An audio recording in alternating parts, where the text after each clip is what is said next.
तो एमसीयू का पहला फेज 2008 से 2012 तक चला। इसमें 6 मूवी थी। Iron man, Hulk, iron Man 2, Thor, captain America, the first Avengers और द अवेंजर्स। एमसीयू फेज 1 की जिसने सबसे पहले शुरुआत की वो मूवी थी आयरन मैन। टोनी स्टार को इंट्रोड्यूस किया गया और यहाँ से डिफाइन हुआ कि सुपर हीरोज क्या होते हैं। और ऐसे फिल्म हिस्ट्री में सबसे बड़ी लगातार चलने वाली एक फ्रेंचाइजी की शुरुआत हुई। पहले ही फेज में इन 6 मेन अवेंजर्स को सेटअप करना था, जो काम बहुत बेहतर ढंग से हुआ। हर एक मूवी हर एक कैरेक्टर की कहानियों पर केंद्रित थी, जिसने धीरे धीरे अपने ही ब्रह्मांड को शेयर करना शुरू किया। पहले आयरन मैन 1 में निक फ्यूरी का केमियो हुआ और यहाँ हमने पहली बार अवेंजर्स शब्द सुना। अब तक एमसीयू के पास अपने अगले आने वाले प्रोजेक्ट के लिए कोई ऐसा प्लान नहीं था कि वो उनको फेस में ही दिखाएगा। निक फ्यूरी का ये जो सीन था वो एक ईस्टर एग के लिए डाला था, लेकिन बाद में ये चीज सही भी लगी कि चीजों को व्यवस्थित और फेस वाइज लोगों को दिया जाए। इसी समय मार्वल ने वन शॉट प्रोग्राम के लिए 3 शॉर्ट फिल्म भी बनाई थी।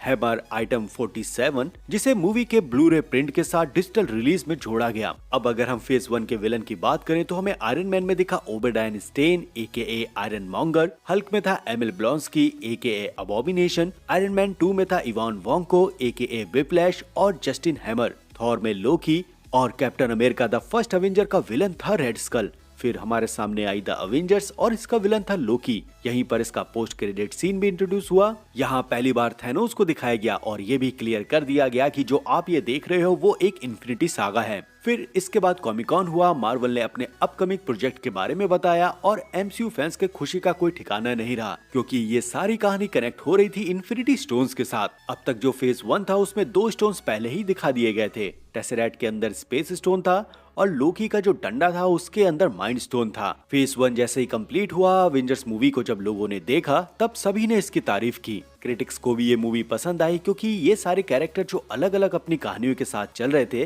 वो कैसे एक साथ एक ही मूवी के अंदर आए। ये कनेक्टिविटी सच में प्रभावित करने वाली थी और यही वो पल था जब हर एक फैन से इस इंटरकनेक्टेड यूनिवर्स को एंजॉय करने लगा था। कंप्लीट फेज 1 का टोटल बजट था $1 अरब, जिसने 3.8 अरब डॉलर की कमाई की। फिर इसके बाद शुरू हुआ एमसीयू का फेज 2, जो चला 2013 से 2015 तक और इसमें भी 6 मूवी थी।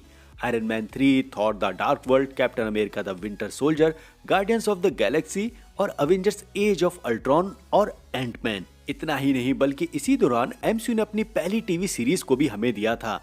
एजेंट ऑफ शील्ड का प्रीमियम इसी समय हुआ। शुरुआत में एजेंट ऑफ शील्ड की कहानी एमसीयू के साथ जोड़कर दिखाई जा रही थी, लेकिन कुछ चीजें थी जिसे बाद में एमसीयू ने इस सीरीज को अलग कर दिया। ये एमसीयू का हिस्सा ही है, पर अभी के लिए हम इसे किसी दूसरे यूनिवर्स की अल्टरनेट कहानी जैसा देख सकते हैं। खैर, इसी फेज 2 में एमसीयू ने अपने हीरोज की संख्या को और भी बढ़ाया। हीरोज के साथ कुछ साइड किक भी आए, जैसे फैल्कन और विंटर सोल्जर। वहीं दूसरी तरफ कॉस्मिक लेवल पर हमें गार्डियंस ऑफ गैलेक्सी देखने को मिली, जहां हमें पावर स्टोन को दिखाया गया। थैनोस भी यहाँ पहली बार हमें स्क्रीन पर दिखा। वहीं दूसरी तरफ मार्वल स्टूडियोज ने वन शॉट को भी क्रिएट किया था, जिसमें एजेंट कार्टर जैसे शो थे। अब इस फेज 2 में विलन्स की बात करें तो हमें आयरन मैन 3 से मिला ऑल्ड्रिच किलियन और मैंड्रीन, थॉर डार्क वर्ल्ड से Malekith, Captain America the Winter Soldier से Alexander Pierce Winter Soldier, Guardians of the Galaxy से Ronan, Avengers Age of Ultron से अल्ट्रॉन और एंटमैन से येलो जैकेट। साथ ही इस फेज 2 में हमें 2 और इन्फिनिटी स्टोन्स भी दिखाए गए थे। गार्डियंस ऑफ गैलेक्सी में हमें पावर स्टोन देखने को मिला और थॉर द डार्क वर्ल्ड में हमने रियलिटी स्टोन्स को देखा। इस फेज 2 का लगभग बजट था $1.1 बिलियन, जिसने टोटल 5.2 बिलियन से ज्यादा की कमाई की। यही वो पल था जहां क्रिटिक्स को भी guardians of Galaxy, captain America the Winter soldier जैसी मूवी अच्छी लग रही थी। मतलब यहाँ इन मूवी को काफी तारीफ मिली। दूसरी तरफ कमाई के मामले में आयरन मैन 3 और एज ऑफ अल्ट्रॉन ये भी कम नहीं थे। इन दोनों ने साथ मिलकर $1 बिलियन से ज्यादा की कमाई की। इसी बीच नेटफ्लिक्स ने एक और मार्वल यूनिवर्स की शुरुआत कर दी, जो बिल्कुल एमसीयू से मिलती थी। एज ऑफ अल्ट्रॉन और एंटमैन के बीच नेटफ्लिक्स ने पहली डेयरडेविल सीरीज दी। फिर इसके बाद शुरुआत हुई एमसीयू के फेज 3 की, जो चला 2016 से 2019 तक। इसमें एमसीयू की 11 मूवी थी। Captain America Civil War, Doctor Strange, Guardians of Galaxy volume 2, Spiderman Homecoming, Thor Ragnarok, Black Panther, Avengers Infinity War, Antman and the Wasp, Captain Marvel, Avengers Endgame और Spiderman Far From Home. MCU ने यहाँ अपने सबसे नए और महंगे characters को introduce किया इस फेज 3 में, क्योंकि आगे इन्फिनिटी सागा का एक फाइनल इवेंट था थैनोस के साथ और इन सभी सुपर हीरोज को एक जगह एक साथ लाना भी था। वहीं दूसरी तरफ नेटफ्लिक्स मार्वल यूनिवर्स ने अपने यूनिवर्स को और भी एक्सपेंड कर दिया। उसने Iron Fist, Jessica Jones, the Punisher, Luke Cage जैसे नए कैरेक्टर्स को दिया और इनकी सबकी अलग अलग कहानी एक अलग अलग सीरीज में हमें मिलती रही। और इधर एमसीयू में शुरुआत हुई फेज 3 की और चीजें यहीं से खास होना शुरू हो गई। हीरोज एक दूसरे के खिलाफ हो गए।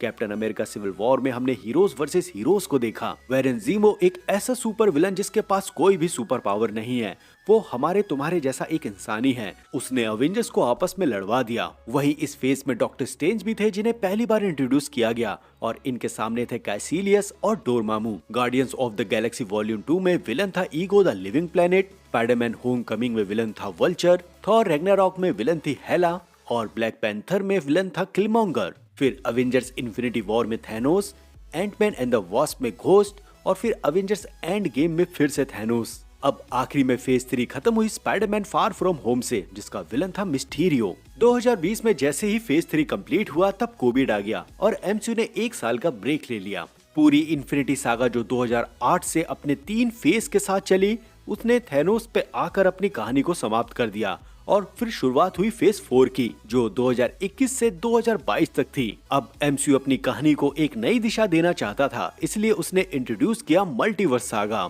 इस मल्टीवर्सल सागा की शुरुआत के फेज 4 में 7 मूवीज थी और कुछ डिज्नी प्लस की सीरीज थी। Black Widow, Shang Chi the Legend of 10 Rings, Spiderman No Way Home, Doctor Strange in the Multiverse of Madness, Thor Love and Thunder और ब्लैक पैंथर वकांडा फॉरएवर। वहीं दूसरी तरफ शो की बात तो उसका एक अलग ही डिवीजन था। Falcon and the Winter soldier, Loki, what if season 1, Hawkeye, moon night, miss Marvel, she Hulk, ये सारी सीरीज थी और एंड गेम के बाद इन सारे कैरेक्टर और उनकी कहानियों को मल्टीवर्सल सागा में एक नए ढंग से इंट्रोड्यूस किया गया। वहीं फेज 4 ने इतना कुछ नहीं उखाड़ा जिस पर हम प्राउड कर सके या हम उसे रिपीट पर देख सके। Loki series, Spiderman No Way home, कुछ ही चीजें ऐसी हैं जिसको हम देख सकते हैं, वरना बाकी जितना भी कुछ मिला है मुझे नहीं लगता कि आपने उसे रिपीट पे देखा होगा। खैर, यहीं से नेटफ्लिक्स मार्वल यूनिवर्स ने एमसीयू के साथ जुड़ना शुरू कर दिया। स्पाइडरमैन नो वे होम में डेयरडेविल को दिखाया गया, हॉकाई में हमने किंगपिन को देखा। ये पहला क्रॉसओवर था जब मार्वल स्टूडियोज एमसीयू में बाकी कैरेक्टर्स को अपनी एक जगह दे रहा था। वहीं ब्लैक विडो, शांग-ची, इटर्नल्स ऐसी मूवी भी हमें देखने को मिली। स्पाइडरमैन नो वे होम में हमने green goblin, doctor octopus, electro, Sandman, lizard और एंड्रू एंड टोबी स्पाइडरमैन को देखा। Doctor strange multiverse of madness में हमने Scarlet Witch, fantastic four, bolt और एक ऐसा यूनिवर्स जहां एक इल्यूमिनाटी टीम है और वो अपने यूनिवर्स में इनकर्जन को फेस कर रहे हैं, जिन्होंने इसके पीछे के रीजन का जिम्मेदार सिर्फ डॉक्टर स्ट्रेंज को बताया है। कुछ चीजें इस मूवी में सही थी पर कुछ चीजें ऐसी थी जिनको जबरदस्ती का ऐसा लग रहा था कि थोप दिया गया है। इनकर्जन यहाँ सही दिखाया। डॉक्टर स्ट्रेंज के साथ जो फाइनल बैटल हुई ये और भी बेहतर हो सकती थी। मूवी में मल्टीवर्स के नाम पर कई और भी यूनिवर्स दिखाए जा सकते थे, लेकिन यहाँ इस चीज को बहुत ही सीमित कर दिया। यही हाल कुछ Thor and love and thunder का था। यहाँ हमें गॉर दिखाया गया, मार्वल कॉमिक्स का एक पावरफुल कैरेक्टर जिसे सिनेमैटिक यूनिवर्स में एक बच्चा चोर बना दिया। ब्लैक पैंथर वकांडा फॉरएवर एक नॉर्मली थी जहाँ नमोर को इंट्रोड्यूस किया गया। वहीं जो शो का डिवीजन था वहाँ हमें फैल्कन द विंटर सोल्जर देखने को मिला।